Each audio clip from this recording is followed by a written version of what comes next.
Les habla el pastor Carlos Valdivieso del Ministerio Casa de Vida y Clínica del Alma.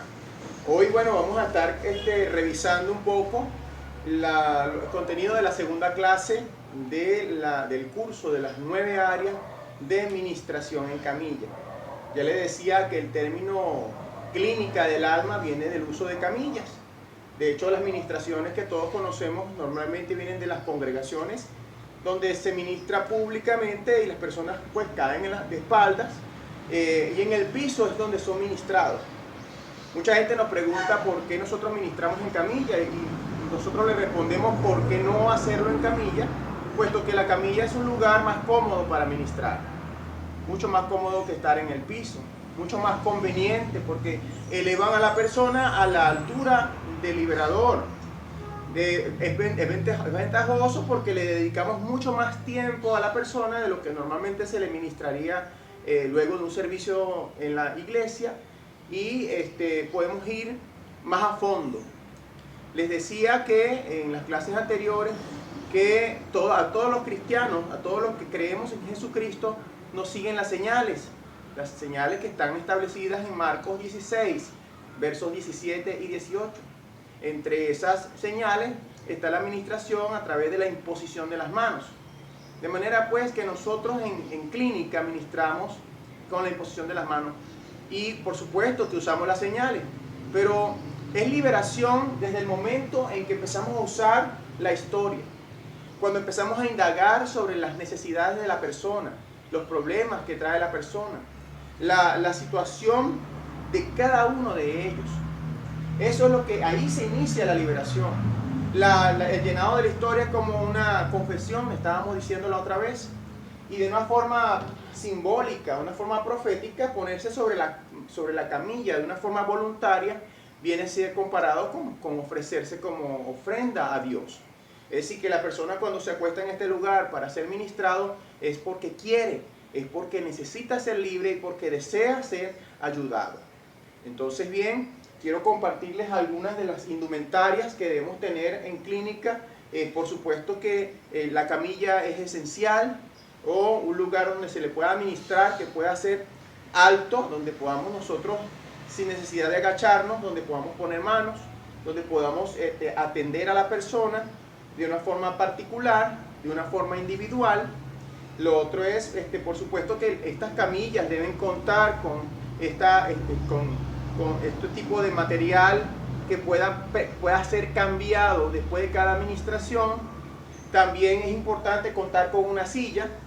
Esta silla va a permitir que el liberador se siente a fijar algunas renunciaciones a la persona. Se supone que la cabeza de la persona está del lado donde está la silla, y ahí nosotros le vamos a ministrar palabra y le vamos a, revisando la historia, lo ponemos a renunciar a todas aquellas cosas que lo estuvieron afectando durante toda su vida y a entregárselas al Señor.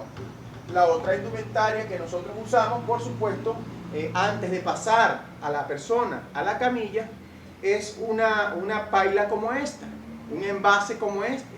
En este envase nosotros aplicamos agua y un poco de sal. La sal tiene un uso profético, por supuesto, que vamos a desarrollar en el contenido de la clase. Pero más que el contenido profético, tiene un contenido también práctico, porque la sal es un instrumento, la sal es un elemento, mejor dicho, que es antibacterial. La sal es un elemento que nos sirve a nosotros para desinfectar los pies de la persona antes de ministrar.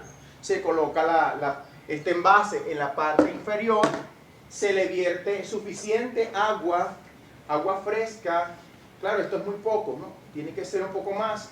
Se vierte un poco de agua en ese envase, de manera que se le sumerjan los pies a la persona. Se agrega un poco de sal conforme a lo que está escrito en la palabra, de que nosotros fuimos escogidos para el reino bajo pacto de sal. Pero les vuelvo y les repito, muchas congregaciones se enluchan con el uso de la sal, pero les advierto que tiene fundamento bíblico. Sin embargo, tiene para nosotros también un uso antibacterial, porque las personas, al llegar a la camilla, nosotros debemos ministrar sus pies Y si sus pies están contaminados con bacterias, si sus pies están contaminados con hongos, nosotros evitamos que primero que le hace bien a sus pies, y también nuestras manos se mantienen resguardadas de este tipo de contaminación. Lo otro que debemos manifestar es el uso del siguiente elemento profético, que es el agua. El agua nosotros lo usamos para esparcir agua fresca sobre la persona para que sea limpiada de todas sus inmundicias. Esto lo vamos a encontrar en el mismo capítulo donde estamos hablando de los huesos secos, en Ezequiel 27. Y de por sí, el agua es un elemento profético para sacar toda sequía de esa persona, sacarla de sus brazos. Ya lo vamos a ver en la práctica. Por ahora lo que quiero que vean son los elementos que estamos usando. El otro elemento fundamental es el aceite para la unción. Obviamente que este es un aceite preparado por nosotros, en el cual nosotros consagramos previamente y le dimos cierto olor o cierta fragancia que de acuerdo a algunas especies vegetales, como lo hacía en la antigüedad, como lo hacía y lo hace todavía el pueblo de Israel. Otra de las cosas, digamos, que se usan en la clínica es la bolsa plástica. Cuando hay ocasiones donde se ministra a la persona y esta persona pues puede en algún momento determinado de la administración expulsar babasa. No es vómito. Algunas personas dicen que vómito, no es vómito, porque el vómito viene a nivel estomacal. Son ácidos gástricos que salen, alimentos que salen. Pero cuando se ministra en camilla no se expulsa vómito, sino babasa. Y cuando sale babasa de la persona, eso es una señal de liberación, sobre todo en el área sexual, lo vamos a ver más adelante también.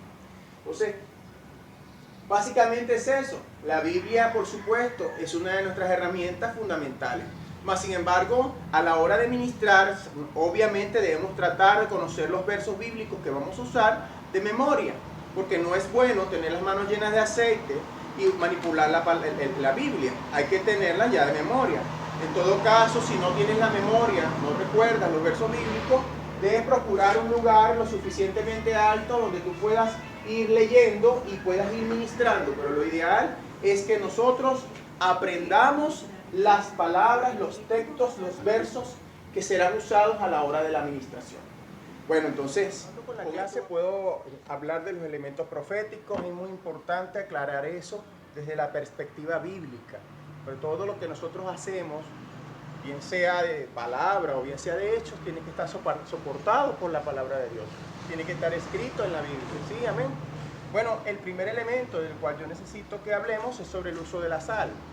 Algunas congregaciones tienen luchas espirituales, emocionales, conceptuales, doctrinales con respecto al uso de este elemento profético. La palabra del Señor en 2 de Crónicas, capítulo 13, versículo 5, dice lo siguiente, dice: ¿No sabéis vosotros que el Señor Dios de Israel dio el reino a David sobre Israel para siempre, a él y a sus hijos, bajo pacto de sal? Es decir, que cuando nosotros ministramos a una persona y en algún momento el Espíritu Santo nos indica que usemos el elemento de la sal, en ese momento nosotros nos vamos a este versículo. ¿Por qué? Porque nosotros somos descendencia de Abraham. Nosotros como el pueblo cristiano, nosotros venimos de las promesas del patriarca Abraham. Y el reino fue dado a David. David es descendiente de Abraham. El mismo Jesús viene de la misma descendencia de David, ¿sí? Y en esa misma descendencia venimos bajo pacto de sal. Anteriormente, en el pueblo en la tierra de Israel, la sal era un elemento para hacer pactos, para hacer acuerdos, para sellar convenios. Y el acuerdo que Dios estableció con el reino de David y toda su descendencia, entre los cuales entramos nosotros, está en nosotros ser parte del reino. Fíjate, dice, no sabes vosotros, le decimos nosotros a las tinieblas, tú no sabes enfermedad, tú no sabes depresión, tú no sabes tristeza, que el Señor Dios de Israel nos entregó el reino para siempre, a nosotros y a nuestros hijos bajo pacto de sal. Es decir, que ellos entiendan esas influencias que están afectando a la persona, comprendan el origen de la autoridad con la que tú le estás hablando. Nosotros le estamos hablando en condición de reino. El reino se nos fue otorgado a nosotros, se nos fue otorgado bajo pacto de sal, y eso es un pacto sempiterno. Aleluya. Ahora, el otro elemento del cual queremos hablar es el uso del agua fresca. Si nos vamos a la palabra del Señor, acá en Ezequiel capítulo 15, versículo 4, aclara la otra razón por la cual nosotros usamos el elemento de la sal, y es con fines antibacteriales. Cuando la persona, el creyente, se enlucha en cuanto a cuál es el uso de la sal, nosotros no lo cuestionamos, no nos extendemos explicando, dando una clase teológica del por qué. Simplemente lo usamos también de una forma muy importante para eliminar cualquier bacteria, cualquier hongo, la influencia de cualquier bacteria o hongo que se pueda transmitir a través de los pies. Para la persona también debe ser una garantía, una confianza de que si vamos a imponer nuestras manos estén desinfectadas, ahí se haya eliminado previamente de ella cualquier bacteria. Anteriormente la sal era un elemento para eso también, y fíjate el verso bíblico que lo defiende. Aquí está Ezequiel 15, verso 4, dice: y en cuanto a tu nacimiento, el día que naciste, no fue cortado tu ombligo. Fíjate que está hablando de una parte que está expuesta. Ni fuiste lavada con agua para ablandarte. Fíjate que el agua tiene esa función. Y dice: ni salada con sal, ni fuiste envuelta en fajas. Aquí prueba, y hay muchos otros versículos. Lo que pasa es que por cuestión de tiempo nosotros no nos vamos a extender. Podríamos hacerlo en otra ocasión. Pero la sal tiene un uso bactericida, que es importante, antiséptico, que es importante que nosotros tomamos en cuenta, puesto que ponemos manos sobre las personas. Decía entonces que el próximo elemento profético que nosotros usamos es el agua, ¿sí? En la palabra del Señor, en Ezequiel capítulo 36, nos habla del uso del agua. Dice básicamente lo siguiente. Dice en el verso 25, dice: esparciré sobre vosotros agua limpia, y seréis limpiados de todas vuestras inmundicias, y de todos vuestros ídolos los limpiaré. Es decir, que el agua como elemento profético nos va a ayudar mucho a limpiar a la persona, a limpiar el paciente de toda inmundicia y de los ídolos, de eso que han aprendido generacionalmente, eso que le ha sido enseñado por los padres, por los abuelos. Entonces el agua acá nos indica que es un elemento para esa finalidad. Entonces, por último tenemos el aceite. Ahora, el aceite tiene mucho más soporte bíblico que los demás elementos. Es por eso que la iglesia usa el aceite con mucha más frecuencia que cualquier otro elemento profético. De hecho, hay versos bíblicos que defienden el uso del aceite, y el más importante para nosotros está en Santiago capítulo 5, verso 14 en adelante. Escucha bien lo que dice, y esto, si se quiere, es el fundamento de la clínica del alma. Este es el fundamento que nosotros tenemos. Y dice, verso 14: ¿está alguno enfermo entre vosotros? Llame a los ancianos, es decir, a los que conocen la palabra. Llame a los ancianos de la iglesia y oren por él. Dice, ungiéndole con aceite en el nombre del Señor. Y dice acá, y la oración de fe, es decir, la oración con convicción, con autoridad, y la oración de fe salvará al enfermo, y el Señor lo sanará. Fíjate que la sanidad nosotros podemos ministrar, pero la sanidad viene del Señor Jesucristo. Y dice lo siguiente, el verso 15: y el Señor lo sanará. Y si estuviere en pecado, sus pecados le serán perdonados. Esto también trae un dilema doctrinal en muchas congregaciones, porque hay muchos creyentes que dicen que el único capaz de perdonar pecado, el único que puede perdonar pecado es Dios. pero también el Señor nos habló de que el Hijo del Hombre tiene potestad para perdonar pecados. Y cuando hablaba Él, ustedes bien saben que cuando Jesús habla del Hijo del Hombre, se refiere a todos los que hemos nacido del hombre, que hemos nacido de mujer. Nosotros en Cristo tenemos la autoridad para perdonar pecados. Cuando alguien se enluche con esto, usted le pregunta simplemente, mire, ¿mentir es pecado? Cuando te digan que sí, que mentir es pecado, te le pregunta, ¿robar es pecado? Y le van a decir que sí, y entonces les vas a preguntar, ¿y usted puede perdonar una mentira? ¿Usted puede perdonar que lo roben? Y seguramente le van a decir que sí pueden perdonarlo. Entonces, si una persona puede perdonar una mentira, puede perdonar que le roben, por tomar nomás 2 ejemplos de los 10 mandamientos, entonces también puede perdonar cualquier otro pecado.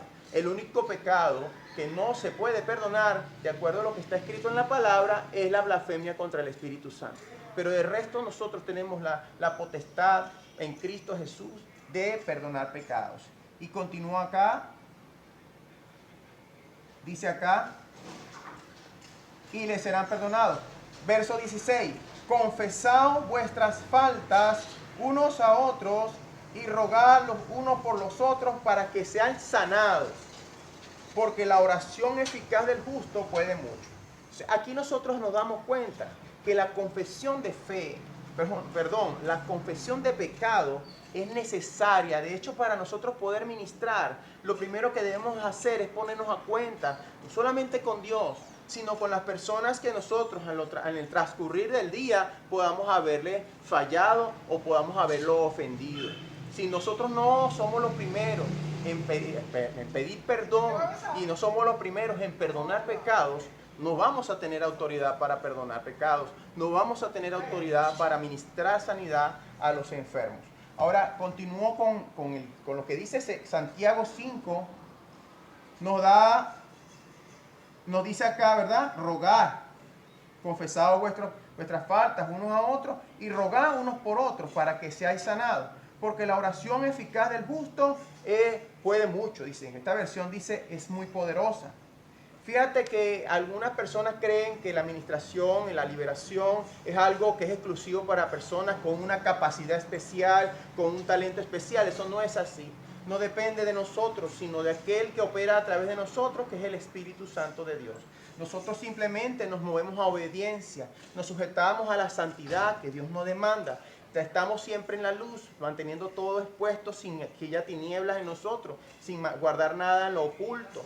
Y aquí el Señor nos da un ejemplo en Elías. Él nos dice, Elías era un hombre sujeto a pasiones, dice, semejantes a las nuestras. Y rogó en oración que no lloviera, dice acá, y no llovió sobre la tierra 3 años y 6 meses.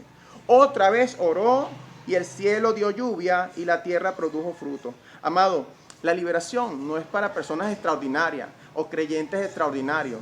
Es simplemente para personas que se mueven en obediencia. Es simplemente para personas que, aunque están sujetas a pasiones, están dispuestos a recibir de parte de Dios las instrucciones y tienen la compasión suficiente para ayudar al que lo necesita. Para de nosotros tomar y dar lo que por gracia hemos recibido, darlo de gracias. Vamos a usar este figurín. De hecho, les voy a pedir que lo hagan en casa, lo hagan para su uso personal, para la clínica que ustedes, si desean, van a establecer una clínica en su congregación, van a establecer una clínica en su hogar o van a habilitar en algún lugar para ministrar en la camilla. Debe tener un figurín como este para no olvidar las áreas que deben ser ministradas y los motivos por los cuales deben ser ministrados de una forma progresiva. Una administración única y que sane un enfermo, eso es una administración de liberación también, pero es un milagro también. Es un milagro una persona con una enfermedad terminal y que en una sola imposición de manos sea libre. Eso es posible, claro que sí. Pero es probable que la persona no haya cambiado y de alguna manera quiera reincidir. Acuérdate de los 9 leprosos de los cuales habla la palabra, y que los 9 fueron enviados por Jesús a donde el sacerdote y de ellos uno solo regresó. Y este que regresó ni siquiera era israelita, ni siquiera era judío.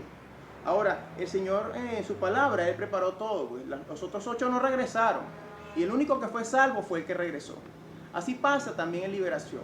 Muchas personas van a la clínica, se sienten mejor después de las primeras administraciones, pero reinciden en los mismos pecados que en un principio estaban practicando.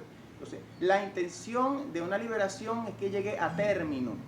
¿Para qué? Para que la persona pueda ser libre completamente y pueda ser salva completamente, que pueda tener una vida, como dice Juan capítulo 10, una vida abundante. El Señor dice: yo he venido a daros vida y vida en abundancia. Entonces hay que tenerse paciencia. Nosotros animamos a los pacientes a que tengan paciencia sobre su transformación, sobre su proceso de liberación. Fíjate lo que dice la palabra allá en en Éxodo. Vamos a empezar por Éxodo. Éxodo 23, 29 dice lo siguiente. Desde el 28 lo voy a leer. Dice: yo enviaré la avispa delante de ti, que eche fuera al Ebeo, al Cananeo, al Eteo, de delante de ti. No los echaré de delante de ti en un año, para que no quede la tierra desierta, y se aumenten contra ti las bestias del campo. Dice: no los echaré de delante de ti en un año, para que no quede la tierra desierta, y se aumenten contra ti las bestias del campo. Y dice: poco a poco los echaré de delante de ti, hasta que te multipliques y tomes la tierra por heredad. O sea, tiene que pasar un proceso de multiplicación. Lo que tú estás recibiendo tiene que verse en tu entorno inmediato. Tiene que haber un testimonio que los familiares, los que viven contigo, digan: wow, mi hermano, mi papá, mi hijo ha cambiado. Yo quiero lo mismo que él tiene. Por supuesto que todo esto empieza en Cristo Jesús, cuando recibimos a Cristo en nuestro corazón. Y el proceso de liberación lo que va es ayudarnos a acelerar el proceso de transición de estar en las tinieblas a la luz admirable de Jesús. Ahora, fíjate, quiero compartir también la palabra que está en Primera Tesalonicenses, capítulo 4, verso 11. Y dice, mira aquí, ¿cuál es el propósito del Señor? Dice que procuremos tener quietud y hacer nuestros negocios y obremos con nuestras manos de la manera que nos ha mandado. El Señor nos ha mandado a trabajar. El Señor nos ha mandado a nosotros a dedicar nuestros negocios. Los negocios en el reino es la salvación de las almas. Entonces, un creyente verdaderamente comprometido con Dios es un creyente que trabaja en la obra. Es un creyente que gana almas para el reino. Es un creyente que predica el evangelio a tiempo y fuera de tiempo. Entonces esto trae como consecuencia que Dios te quiera prosperar. La palabra del Señor en Tercera de Juan, capítulo 1, verso 2, dice: amado, yo quiero que seas prosperado en todas las cosas y que tengas salud, así como prospera tu alma. Es decir, que el objetivo es prosperarnos. Dios nos quiere prosperar en todos los sentidos y quiere que tengamos salud. Pero en la medida que prospera nuestra alma, por eso es que en Clínica del Alma ministramos el alma de la persona. En la medida que la persona va siendo transformada, su cuerpo va recibiendo los beneficios también. Pero primero se ministra el alma. ¿Qué es lo que sucede con la ciencia médica? Que la ciencia médica ministra el cuerpo, procura medicamentos, ministra medicamentos a solventar una situación de salud física.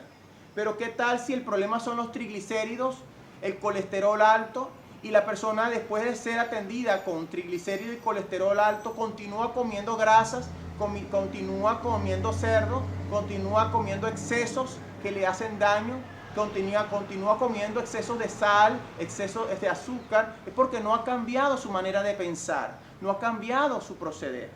En la Clínica del Alma ministramos el alma, y la administración va en sentido favorable, porque el primero cambias las conductas, cambias tu manera de proceder, cambias tu manera de pensar, y tu cuerpo se favorece.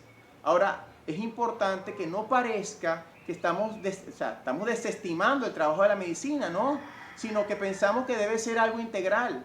Una persona tiene que ser atendida médicamente, pero también tiene que ser atendido espiritualmente. Estamos hablando de una atención biopsico-socio-espiritual, una atención integral. Ahora, quiero que tú desarrolles este figurín en tu casa, y quiero compartirte previamente algunos versos que están acá.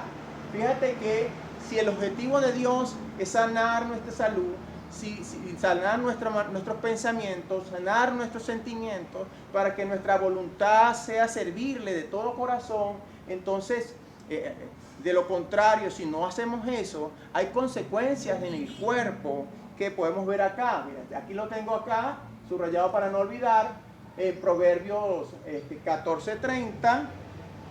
Básicamente el libro de Proverbios nos dice a nosotros que la envidia es cárcoma de los huesos.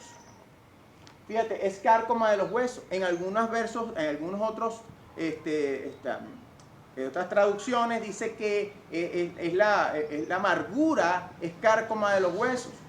La palabra del Señor también nos dice en el Salmo 32:3, dice lo siguiente.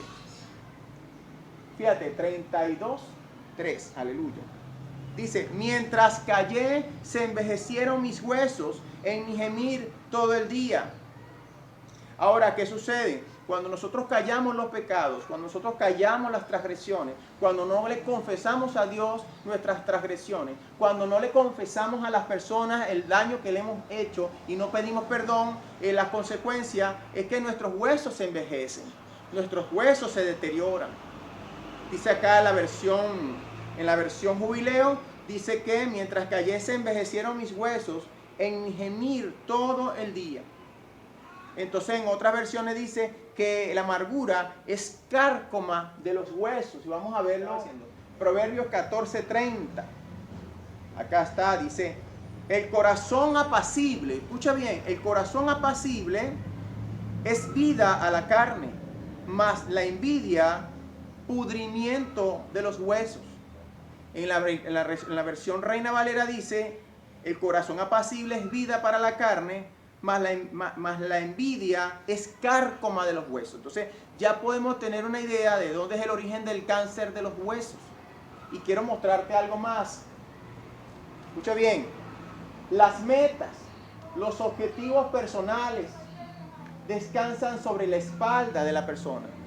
Son las responsabilidades. Y el ataque de Satanás viene también por la espalda.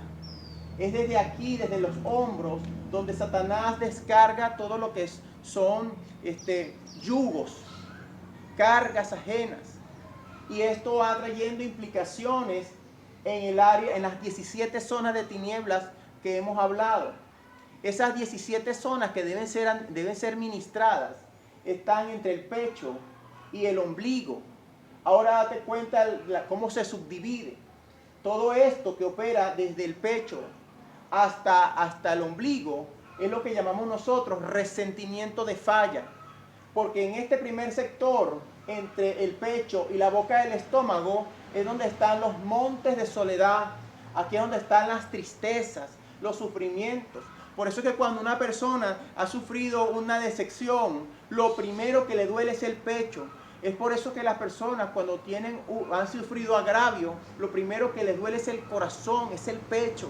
Es por eso entonces que eso desciende. Fíjate cómo es este primer sector: montes de soledad, tristeza, sufrimiento. Y luego pasas a lo que es el área de los escombros, que va desde el plexo solar, desde la boca del estómago hasta el ombligo, desde acá hasta acá. Y dice que estos son los escombros que traen enfermedades, que trae sufrimiento, que trae resentimiento y que trae rencor.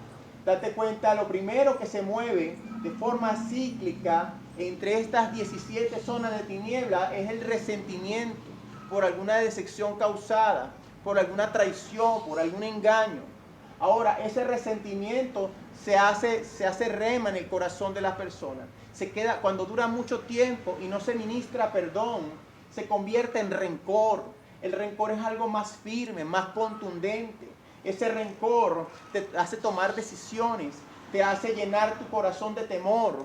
Y es cuando se tiene que ministrar en esta área, debajo de la boca del estómago, los temores.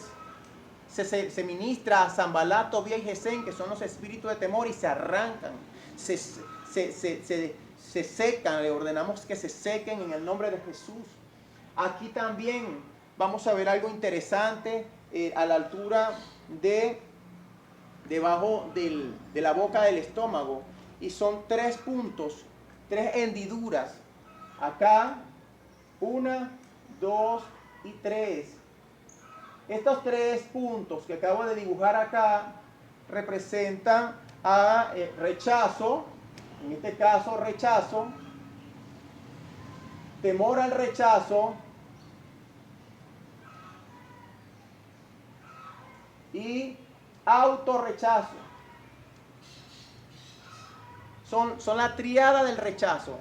Rechazo, que es natural, que ocurre, la gente habla, murmura, y lo otro es el temor, el autorrechazo, es decir, que tú mismo la persona misma no se acepta, la misma persona se desaprueba, y está el temor a ser rechazado, que es el que le impide tomar decisiones y moverse con la confianza para conquistar lo que Dios le ha prometido. Ahora, acá debajo de esta triada, que se nota, vuelvo y repito, con unas hendiduras debajo de la boca del estómago. Y dice que después de esta triada viene el odio, viene la amargura. La amargura está por encima, se ministra por encima del ombligo. Y debajo del ombligo, las raíces de amargura. Estas cosas se deben ministrar en una forma progresiva, y por lo menos en la primera área que se ministra, que son las iniquidades, se ministra el ombligo, cortando el cordón umbilical de la madre, el semen, o sea, todo lo que entró por el semen del padre, para poder desvincular a esta persona de los ancestros. Entonces, de una forma simbólica, se usa la mano y se corta los vínculos con los yugos ancestrales, se cortan las ligaduras ancestrales en el nombre poderoso de Jesús. Y también en este proceso se arrancan estos resentimientos de falla. Entonces es importante que tengamos conocimiento, que ustedes trabajen con este figurín, que lo tengan a la mano para que a la hora de la administración se puedan guiar, y si lo aprenden muchísimo mejor, porque en la práctica van a darse cuenta que va fluyendo de una manera maravillosa, pues. Entonces quiero bendecirlos, quiero animarlos a que hagan su figurín, quiero que revisen estos textos bíblicos que les he compartido. Y bueno, quiero darle las gracias a Dios por esta oportunidad que nos dio de cumplir pues con esta segunda clase práctica. La intención es que todo lo que estamos aprendiendo lo pongamos por obra. No seamos solamente oidores de la palabra, sino hacedores de ella. Así que nos vemos en la tercera clase. Esta semana la tercera clase teórica, y seguimos aprendiendo de las 9 áreas de administración en camilla. Bendiciones.